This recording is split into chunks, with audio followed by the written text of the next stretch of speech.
बता दें, इस बीच एक बड़ी और अहम जानकारी सामने आ रही है। इस वक्त की बड़ी खबर इंडिया न्यूज उत्तर प्रदेश उत्तराखंड पर ये बड़ी और अहम जानकारी आपको दे रहे हैं। रामनगर में भारी बारिश से उफान पर धनगढ़ी नाला है।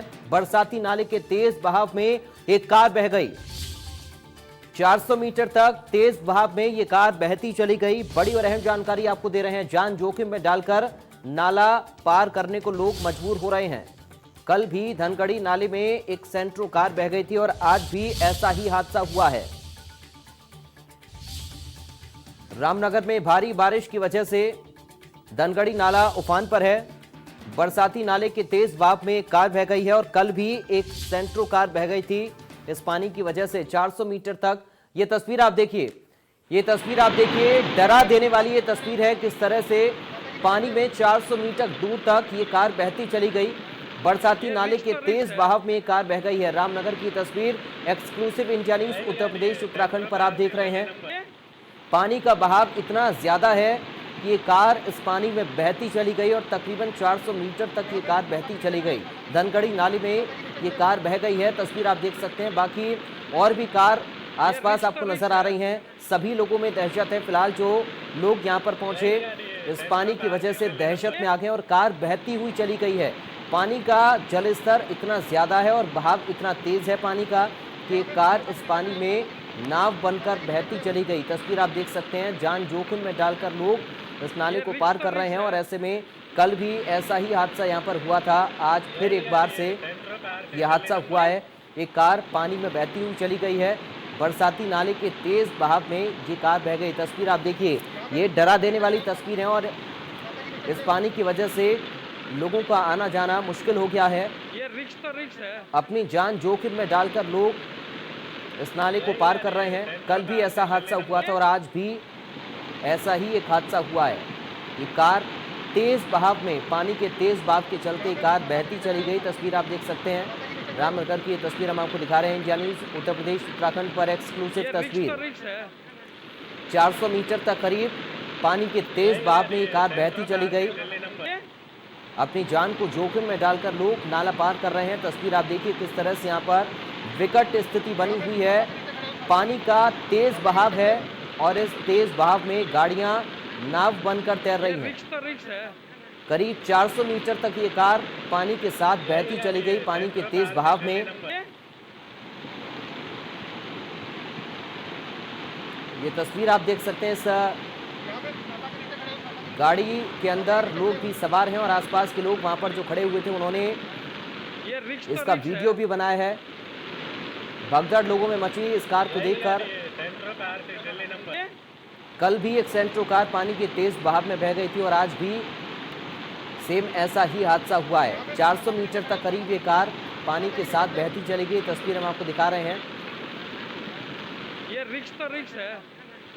पानी का जो जल स्तर है वो बढ़ गया है और साथ ही बहाव काफी ज्यादा तेज है पानी का। तो बरसाती पानी की वजह से नाला उफान पर है। नाले के उफान पर आने से एक कार बहती हुई ये तस्वीरों में कैद हो गई। आसपास जो लोग खड़े हुए थे उन्होंने इस पूरी घटना का वीडियो बनाया और अब ये video India news Uttar Pradesh Uttarakhand पर आप देख रहे हैं। और इस बीच एक बड़ी और अहम जानकारी मिर्जापुर से सामने आ रही है। आरटीओ कार्यालय में दबंगों का आतंक देखने को मिला है। जी हां, मिर्जापुर में वीआईपी नंबर को लेकर प्रधान सहायक को दबंगों ने धमकाने की कोशिश की है। प्रधान सहायक को जान से मारने की धमकी दी है। प्रधान सहायक को धमकाया गया है दबंगों की ओर से। बाबू के केबिन में घुसकर यह धमकी दी गई। तस्वीर हम आपको दिखा रहे हैं। मिर्जापुर का ये मामला, आरटीओ कार्यालय में दबंगों का किस तरह से आतंक है इन तस्वीरों में आप देखिए। वीआईपी नंबर को लेकर प्रधान सहायक को धमकाया गया है। प्रधान सहायक को जान से मारने की धमकी दी गई है दबंगों की ओर से। बाबू के केबिन में घुसकर यह बवाल किया गया। तस्वीर आपको हम दिखा रहे हैं। पीड़ित ने आईजी को एक शिकायती पत्र भेजा है। दबंगों के खिलाफ किस तरह से यहां पर दबंगों का कहर एक बाबू के ऊपर टूटा। बाबू के केबिन में घुसकर उसको धमकाया गया, जान से मारने की धमकी दी गई। आरटीओ कार्यालय में दबंगों का ये आतंक आप देखिए।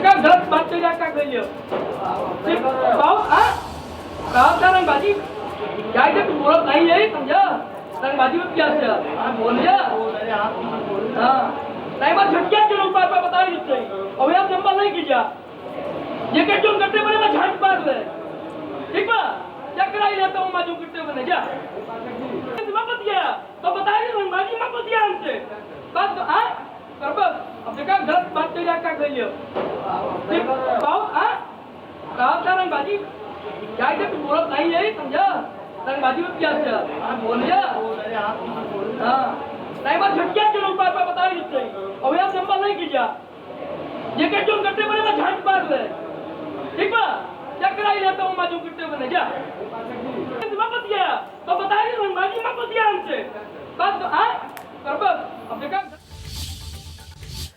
नमस्कार, आप देख रहे हैं प्रदेश का सबसे भरोसेमंद news channel India news Uttar Pradesh Uttarakhand. मैं हूं आपके साथ पराग गुप्ता।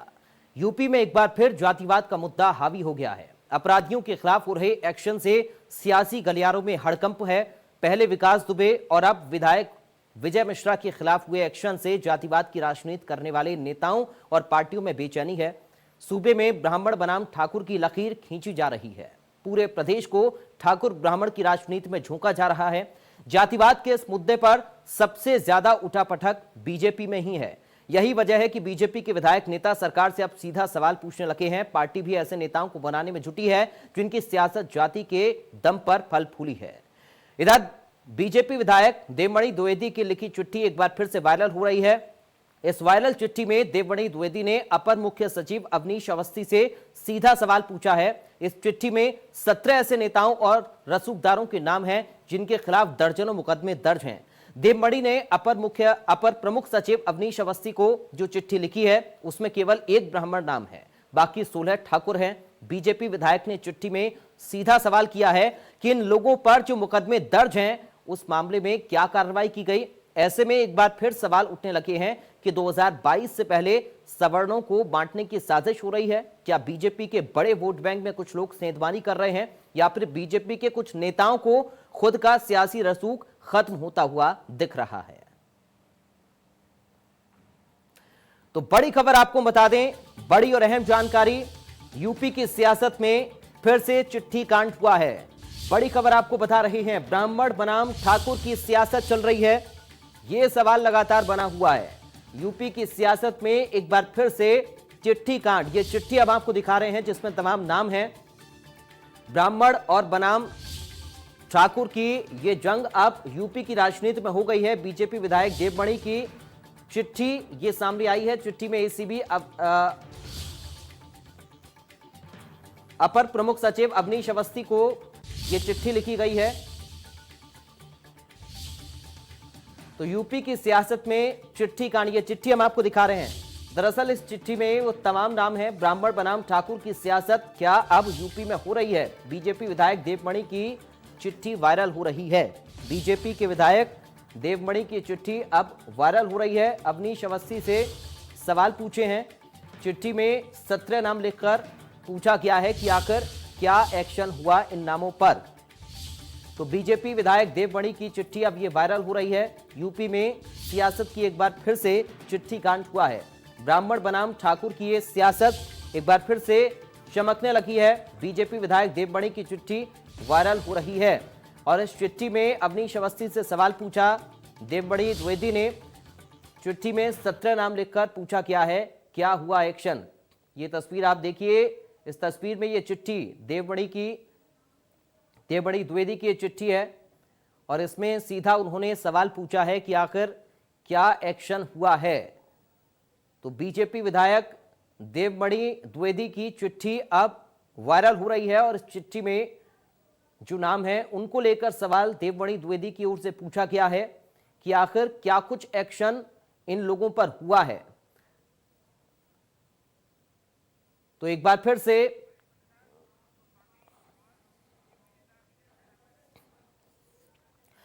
हमारे साथ कुछ खास मेहमान जुड़े हैं, उनसे चर्चा करते हैं इस मुद्दे पर। हमारे साथ वरिष्ठ पत्रकार हैं प्रमोद गोस्वामी। प्रमोद जी, आपका स्वागत है इंडिया न्यूज उत्तर प्रदेश उत्तराखंड पर। साथ ही बीजेपी से नेता हैं विजय खैरा। विजय जी, आपका भी स्वागत है।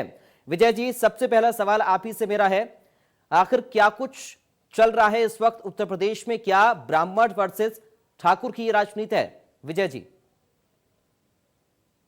भारतीय जनता पार्टी ने न कभी जातिवाद की राजनीति की है, न कभी वो जातिवाद की राजनीति करती है।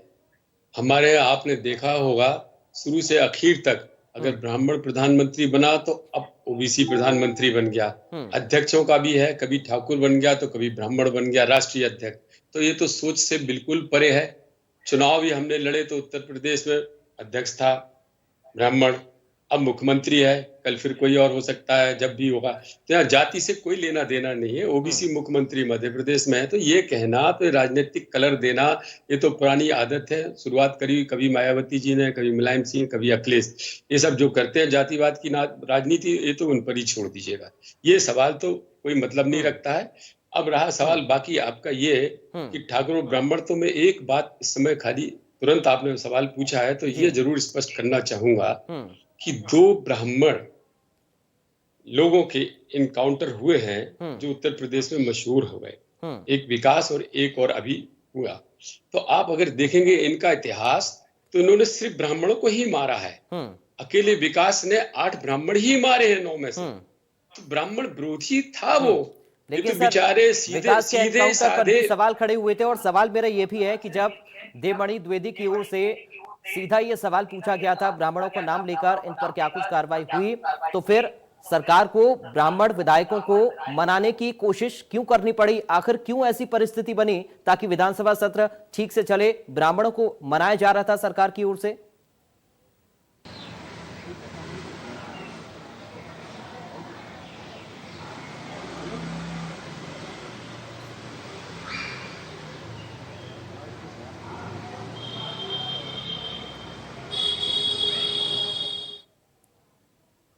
विजय जी, आप सुन पा रहे हैं मेरी आवाज? चलिए ठीक है, एक बार फिर से आपके पास मैं लौटूंगा, लेकिन प्रमोद गोस्वामी जी। आ रही क्या आपको? जी सर, आपकी आवाज आ रही है। आपने मेरा मैं ये कह रहा हूँ, क्या कोई भी विधायक नाराज हो, कोई भी जाति, उससे कोई लेना देना नहीं। उसकी बात पूछी जाती है, सुनी जाती है, उस हिसाब से निर्णय लिए जाते हैं। दूसरी पार्टियां थोड़ी है जहां पर विधायक की बात सुनते ही नहीं। आप बड़े बड़े नेताओं के अध्यक्ष की, सचिन पायलट की बात नहीं सुनी आपने, वो भाग गए, सिंधिया भाग गए। ये पार्टी दूसरी तरह की है, यहाँ सबकी बात सुनी जाती है। इसको ब्राह्मण का नजरिया से मत देखिए। चलिए ठीक है सर, आऊंगा आपके पास। प्रमोद गोस्वामी जी वरिष्ठ पत्रकार मेरे साथ जुड़े हुए हैं। प्रमोद जी, आप क्या कुछ देख रहे हैं उत्तर प्रदेश में इस वक्त?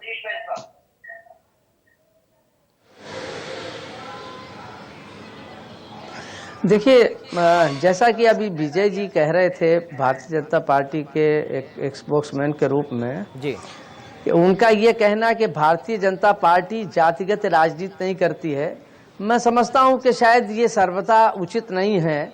चाहे वो, मुझे ये बता दीजिए, चाहे समाजवादी पार्टी हो, कांग्रेस हो, बीजेपी हो, बसपा हो, ये कौन सा ऐसा दल है जो कहता है कि हम जातिवादी राजनीति करते हैं? लेकिन कड़वा सच ये है कि ऐसा कोई दल नहीं है कि जो जातिवादी राजनीति से पूरी तरीके से बंधा न हो।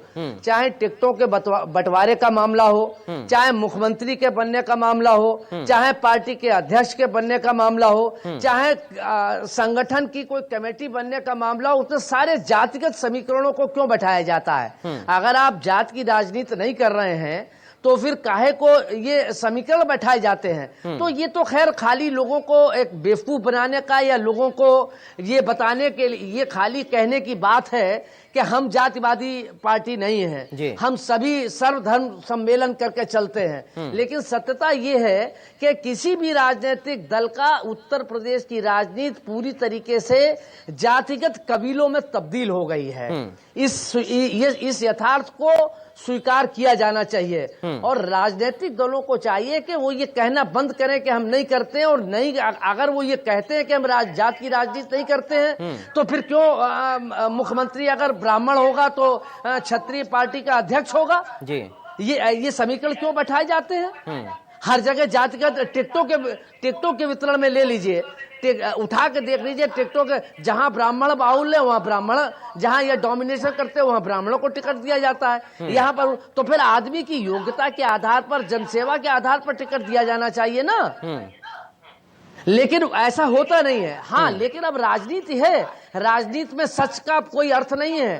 राजनीति अब झूठ के बुनियाद पर खड़ी हो गई है, उसी का ये दुष्परिणाम है। और ठीक है। उत्तर प्रदेश पिछले 3 दशक से जातिगत आधार पर पूरी तरीके से बटी हुई है। और जिस ढंग से जिस मुद्दे को लेके पराग जी ये आप डिबेट कर रहे हैं, सवाल आज एक सबसे बड़ा मैं विजय जी से पूछना चाहूंगा कि ये देवमण द्विवेदी जी भारतीय जनता पार्टी के विधायक हैं। आखिर आज उन्होंने जो ये सवाल खड़ा किया है, या प्रमुख सचिव गृह को जो उन्होंने भेजी है चिट्ठी के, उसमें 17 लोगों के छत्रियों के नाम दिए हैं, जिनमें सबसे ज्यादा 108 से लेके और मतलब 6 लोग ऐसे हैं जिन पर 90 से लेके 108 तक मुकदमे दर्ज हैं और हीनियस क्राइम के हैं। हत्या, बलात्कार, फिरौती जैसे गंभीर अपराध हैं। आखिर भाजपा का विधायक ये सवालिया निशान क्यों खड़ा कर रहा है सरकार? ठीक है, आपका सवाल लेकर विजय जी के पास में जाऊंगा सर। अपराधी सब जातियों के होने चाहिए। ठीक है सर, प्रभु जी आपका सवाल लेकर विजय जी के पास में जाऊंगा, लेकिन उससे पहले उमाशंकर पांडे हमारे साथ कांग्रेस से प्रवक्ता जुड़े हैं, उनका एक कमेंट मैं इस पर ले लूं।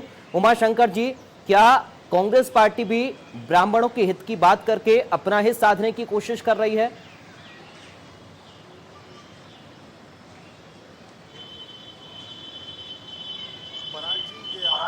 अधिकार है कि आप किस चीज की विवेचना किस तरीके से करते हैं, लेकिन कांग्रेस पार्टी का जो अपना सिद्धांत है, जो अपना आदर्श है, वो लगातार वही है, अपरिवर्तित है। 1885 से आज तक न हम जात, न धर्म, न क्षेत्र, भाषा, नस्ल की बात नहीं करते हैं। हम सबकी बात करते हैं, सबको प्रतिनिधित्व देने की बात करते हैं, और जहां कहीं भी अन्याय है, पीड़ा है, वहां खड़े होने की बात करते हैं। और कांग्रेस पार्टी के नेता वहां दिखाई देते हैं। ये मैं बार बार कहता हूं, हर बार कहता हूं, और यही सच्चाई है। आप उत्तर प्रदेश के हर कोने से जो जनता की आह निकल रही है, हर कोने में हत्याएं हो रही हैं, बलात्कार है, डकैती है, छिनैती है, अपहरण है, हर जगह आपको कांग्रेस पार्टी के नेता धरातल पर उतरकर लोगों की लड़ाई लड़ते हुए दिखाई दे रहे हैं। चाहे वो संजीत यादव और का हित मामला साधने हो, में भी या कांग्रेस चाहे पार्टी अभी कल दूसरों की आजमगढ़ ओर कर का रही है। मामला हो, हमारे मैं ये मानूं कि अपना हित साधने में भी कांग्रेस पार्टी दूसरी पार्टियों की होड़ कर रही है। जब अखिलेश यादव कहते हैं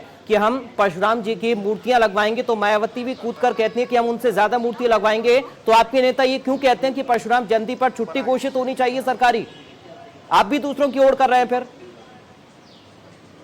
पराग जी, आप मेरी बात पूरी होने दीजिए। आपने एक प्रश्न किया ना, अब उसका जवाब आप सुन लीजिए जी।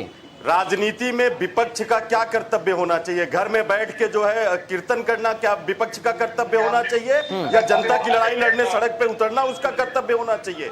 अगर कांग्रेस पार्टी तो आप कहिए ना कि आप ब्राह्मणों की लड़ाई लड़ रहे हैं। सर खुलकर बोलिए ना कि ब्राह्मणों की लड़ाई आप लड़ रहे हैं। क्यों नवाज रहे हैं? आप खुलकर बोलिए, ब्राह्मणों की लड़ाई आप लड़ रहे हैं। क्यों? संजीत यादव के पराग जी, संजीत यादव ब्राह्मण थे क्या? डॉक्टर कपिल ब्राह्मण है क्या? सत्यमेव जयते ब्राह्मण है क्या? उन्नाव वाली लड़की ब्राह्मण थी क्या? शाहजहांपुर वाली लड़की ब्राह्मण थी क्या? कांग्रेस पार्टी सबकी लड़ाई लड़ रही है। ये अलग बात है कि आज उत्तर प्रदेश में ब्राह्मणों पर सबसे ज्यादा अत्याचार हो रहे हैं, क्योंकि प्रदेश के मुखिया, प्रदेश के सत्ताधीश एक खास मानसिकता से काम कर रहे हैं। ये जो लेटर लिखा गया है, ये ऐसा नहीं है कि ये भारतीय जनता पार्टी के विधायक ब्राह्मणों के हितैषी हो गए हैं। अगर ये हितैषी हैं तो मैं चुनौती दे रहा हूं, ये मुख्यमंत्री के इस्तीफे की मांग करें। ये मुख्यमंत्री के खिलाफ विधानसभा में धरने पर बैठ जाएं और बोले कि जब तक आप ये जिन लोगों के खिलाफ इन्होंने लेटर जारी किया है, जब तक इनके खिलाफ भी कार्रवाई नहीं होगी, तब तक हम धरने पर से नहीं उठेंगे। ये राजनीतिक ड्रामेबाजी ठीक है, दुबे जी भी बंद करें, सपा और बसपा भी बंद करें। ठीक है विजय खैरा जी, लड़ना है तो लोगों के घर। ठीक है सर, लौटूंगा आपके पास। विजय खैरा जी, प्रमोद जी ने सीधा सवाल ये उठाया कि अगर आप एक समान राजनीति करते हैं, किसी एक भी जाति धर्म को लेकर नहीं चलते हैं, तो फिर क्यों आप ही के विधायक ने सवाल पूछ लिए हैं? पहले तो सब इनकी बातें दो बड़ी जबरदस्त जोरों से बोली है, उसका जवाब दे दूं इनको मैं, वो आवश्यक है जी, दर्शकों के लिए भी जानना जरूरी है। अभी कांग्रेस पार्टी के प्रवक्ता ये बोल रहे थे कि हम सबको समान दृष्टि से देखते हैं। जब जम्मू कश्मीर से ब्राह्मण एक एक करके लाखों में निकाल दिए गए, जब उनके वहां पर मर्डर कत्ल होते रहे औरतों की इज्जत लूटी गई। उसके बाद जब कांग्रेस सरकार आई केंद्र में और गुलाम नबी आजाद मुख्यमंत्री बने, तब ये 5 साल चुप बैठे रहे। एक प्रयास बता दें, 5 साल में एक प्रयास के ब्राह्मणों को न्याय देने के लिए इन्होंने क्या किया? जो निकाल दिए गए थे उनको वापस लाने के लिए इन्होंने क्या किया? नेता भाजपा को करेक्ट कर दीजिए, ये चैनल पे बैठ के झूठ ना फैलाएं। नहीं, एक मिनट, क्या आपको पता है किसकी सरकार थी उस समय जब कश्मीरी पंडित हटाए गए थे? सरकार किसकी थी? सरकार किसकी थी प्रदेश में और केंद्र में? आप इस चैनल पे जवाब दीजिए, मैं आपको चुनौती दे रहा हूँ। शंकर जी, जब आप इनसे पूछे किसकी सरकार थी जब कश्मीरी पंडित निकाले गए, सरकार किसकी थी? ये आपकी बड़ी पुरानी आदत है। सर एक एक करके प्लीज देखिए सर, एक एक करके आप बोलेंगे तो जनता अच्छे से समझ पाएगी कि आप लोग अपनी क्या बात रख रहे हैं। आप अगर लड़ने में समय खराब करेंगे तो कोई फायदा नहीं इस डिबेट का। इनकी आदत है। एक एक करके सर प्लीज। उमाशंकर जी आप इंतजार करिए, अब विजय जी आप जल्दी से आप जवाब दें।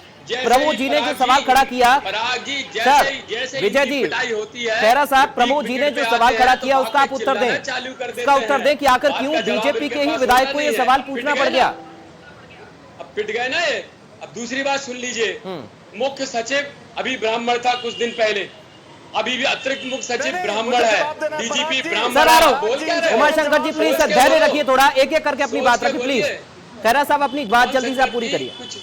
हाँ सर, ये कुछ भी बोले जा रहे हैं, आप देख रहे हैं। मुख्य सचिव, अतिरिक्त मुख्य सचिव ब्राह्मण, डीजीपी ब्राह्मण था, अभी भी ये डीजीपी है। इस तरह की बात ये कर रहे हैं, बोलने से पहले 100 बार सोचना चाहिए। तो चिट्ठी भी लिखी है मड़ी साहब ने, विधायक जी ने, वो किसको लिखी है? वो ब्राह्मण है, अतिरिक्त सचिव। आप ये तो कह ही नहीं सकते कभी मुख्यमंत्री के ऊपर, ये तो कहते हुए लाज आनी चाहिए इनको जो बोल रहे। रहा मुकदमों की बात, जिन लोगों के लिए लिखा है उनके खिलाफ कार्रवाई होना चाहिए। और वो मुकदमे 20 साल से चल रहे, 20 साल से, 25 साल से चल रहे, 30 साल से चल रहे हैं। आज 3 साल में नहीं चल गए वो लोग, तब तक 3-3 सरकारें आ गई, दुनिया की सरकारें उसमें काबिज रही, शामिल रही, किसी ने कोई एक्शन नहीं लिया तब। अब हम जब एक्शन चालू कर रहे हैं, अभी अतीक पे लिया, इनका भी नंबर आ रहा होगा। इनमें से अधिकांश लोग सांसद, पूर्व सांसद, विधायक। ठीक है, नंबर आ रहा होगा। ठीक है प्रमोद जी, नंबर आ रहा होगा, ये जवाब है विजय खैरा जी का। होगा नहीं, आ रहा है सर, आ रहा है। सर आप ही ने कहा आ रहा होगा जी। प्रमोद जी देखिए पराग जी, सवाल ये है कि वो इस उमाशंकर जी थोड़ा सा वेट करिए, थोड़ा सा धैर्य रखिए, मैं आ रहा हूँ आपके पास। प्रमोद जी, उमाशंकर जी को डिबेट खराब करना आज पिट रहे हो ना। विजय जी अब आप सर सुन लीजिए, आपको मौका मिला बोलने का, आप दूसरों को भी सुन लीजिए। पहले ये चुप हो जाए वरना बात। प्रमोद जी मैं पूरा सुनकर ही बोलता हूँ सदा। ठीक है सर, ठीक है प्रमोद जी आप बोलिए। देखिए विजय जी सवाल ये है कि भारतीय जनता पार्टी के जो एमएलए ने ये चिट्ठी लिखी है उसमें क्या उत्तर प्रदेश में सारे एक वर्ग के ही अपराधी हैं जिनकी 17 लोगों की लिस्ट दी है। अगर कार्रवाई की बात होती तो उसमें और जाति के लोग भी होते, ब्राह्मण के भी होते, उसमें ओबीसी के भी होते, लेकिन खाली क्षत्रिय 17 अपराधियों के नाम क्यों हैं? दूसरी एक बात देखिए, ये बहस को सार्थक होनी चाहिए। सवाल के भारतीय जनता पार्टी के अगर आप देखें जो एडीआर की रिपोर्ट है उसमें जो 2017 में 403 विधायक चुने गए थे बीजेपी के, उसमें से 143 आपराधिक बीजेपी के हैं। समाजवादी पार्टी के 47 चुने गए थे, 14 विधायक आपराधिक हैं। बसपा के 7 विधायक चुने गए, उसमें से 1 आपराधिक है, और इंडिपेंडेंट 3 चुने गए, तीनों के तीनों आपराधिक हैं। सवाल इस पर बहस नहीं होनी चाहिए कि ये अपराधी किस जाति का है। ठीक है, सवाल ये कि राजनीतिक दलों को इस पर भी चिंतन करना चाहिए कि हम अपराधियों को टिकट नहीं देंगे। ठीक है उमाशंकर जी, जल्दी से आपका एक फाइनल कमेंट। और जब अपराधी को टिकट देंगे और जिस सरकार की भी होगी। जी ठीक है उमाशंकर जी, जल्दी से एक फाइनल कमेंट आपका। देखिए पराग जी, मैं विजय खैरा जी की समझ पर प्रश्न चिन्ह लगाता हूं। इनको पता नहीं है जब कश्मीर से कश्मीरी पंडित हटाए गए थे तो इन्हीं के समर्थन की सरकार थी बीपी सिंह की। 19 जनवरी 1990 की घटना है ये। केंद्र में किसकी सरकार थी? जम्मू कश्मीर में किसकी सरकार थी? आपके समर्थन से चलने वाली सरकार थी। बीपी सिंह को आपने समर्थन दिया था जब कश्मीरी पंडित 19 जनवरी 1990 को हटाए गए थे। शर्म आपको आनी चाहिए। आपकी शहादत में, आपकी क़यादत में और आपके षड्यंत्र में कश्मीरी पंडित हटाए गए थे। उस समय कांग्रेस की सरकार न केंद्र में थी न ठीक है। प्रदेश में थी, आपके समर्थन की सरकार थी। आपको शर्म आएगी अब, आपको शर्म आएगी अब। ठीक है सर, ठीक है, आपको बहुत शर्म शुक्रिया। आएगी अब कश्मीरी पंडितों के साथ जो आपने किया। ठीक है, बहुत आपकी शुक्रिया, सरकार क्योंकि थी, समय की केंद्र में कमी है, आपके समर्थन की समय सरकार की थी। कमी है, आप लेकिन सब आरोप महसूस सिर्फ कर रहे एक हैं। दूसरे पर ही लग रहे हैं। प्रमोद जी आपका शुक्रिया, उमा शंकर जी आपका शुक्रिया और विजय खैरा जी आपका बहुत शुक्रिया चर्चा में शामिल होने के लिए। सिर्फ एक दूसरे पर आरोप की राजनीति यहां पर हो रही है। और इस बीच एक बड़ी खबर, बड़ी और अहम जानकारी इस बीच सामने आ रही है। इंडिया न्यूज उत्तर प्रदेश उत्तराखंड पर बड़ी और अहम जानकारी आपको हम दे दें। 11 सितंबर को राज्यसभा का उपचुनाव होगा। बड़ी खबर, अमर सिंह के निधन के बाद यह सीट खाली हुई थी। 11 सितंबर को यहां पर उपचुनाव होना है। बड़ी और अहम जानकारी आपको दे रहे हैं। 11 सितंबर को राज्यसभा का उपचुनाव होगा। अमर सिंह के निधन के बाद सीट खाली हुई थी। उपचुनाव की तारीख 11 सितंबर सामने आई है। बड़ी और अहम जानकारी इस वक्त की आपको दे रहे हैं उपचुनाव को लेकर। 11 सितंबर को उपचुनाव होना है राज्यसभा का। आपको बता दें कि अमर सिंह के निधन के बाद सीट खाली हुई है राज्यसभा की और अब 11 सितंबर को राज्यसभा का उपचुनाव इस सीट पर होना है। तो फिलहाल के लिए इस बुलेटिन से मुझे दीजिए इजाजत। आप देखते रहिए इंडिया न्यूज।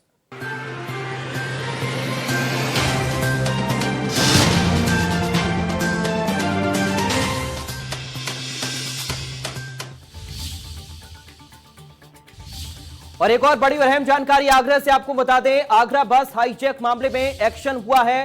3 और आरोपियों की गिरफ्तारी इस मामले को लेकर हुई है।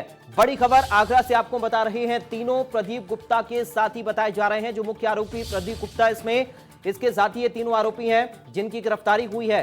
आगरा बस हाईजैक ये मामला, इस मामले पर एक्शन हुआ। प्रदीप गुप्ता कल एनकाउंटर के बाद गिरफ्तार हुआ था।